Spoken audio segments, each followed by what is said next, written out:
Ministar za boračka pitanja Dževad Malkuč sazvao je danas konferenciju za novinare. Zajedno sa predstavnicima boračkih udruženja osvrnuo se na proteste demobilisanih boraca kao i na ostala aktuelna pitanja oko položaja ove populacije.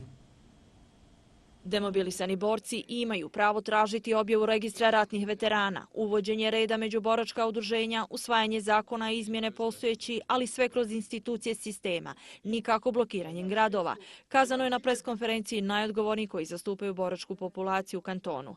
Komentirajući proteste, kazali su da je među demonstrantima bilo boraca iz nekoliko krajiških gradova, najviše iz Cazina koji su najvjerovatnije izmanipulisani od strane pojedinih političkih partija i pojedinaca. Najveći broj boraca sa Unsko-Sanskog kantona je išao iz Cazina. Onda vi sami procijenite ko stoji iza toga. Na pitanje novinara da li se misli na stranku ASDA, ratni komandant Hamdija Abdić kazao je da je evidentno da je ova stranka finansirala odlazak boraca u Sarajevo. Vidimo tu koaliciju koja koristi ove ljude, muku ovih ljudi, da dovedu do haosa, jer nemaju drugog načina, ne znaju, izgleda da ne znaju šta treba uraditi, kako doći na vlast na drugi način, već putem haosa. I to se nama događa i 2014. sad i 2018. malo su rano krenuli. Abdić je dodao da je imao informacije da su se blokade saobraćajnica pripremale i u Bihaću, a krajnji cilj je, kaže, oslabiti SDA. Svi su se složili da registar boraca treba što prije završiti i utvrditi tačan broj pripadnika u federaciji, iako su te brojke, kada je u pitanju 5. korpus, dobro poznate. Jedinice 5. korpusa MUP-a i HVO-a na kantonu, bivšem Bihaćkom okrugu, prošlo je 37.000 ljudi i 300 i nešto. To je ukupan broj ljudi koji je prošlo. U najveći brojno stanje 5. korpusa u jednom momentu je bilo 18.270 pripadnika u jednom momentu. To je bilo najveće brojno stanje. 5. korpus je završio rat sa 17.000 i nešto, kad je stao rat.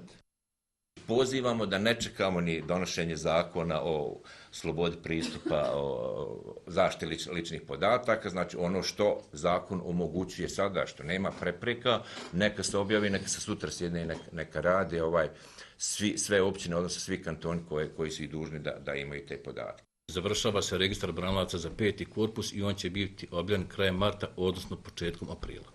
Što se tiče broja i finansiranja boračkih udruženja, svi se slažu da ih je mnogo, ali to ne znači da se sve finansiraju iz budžeta.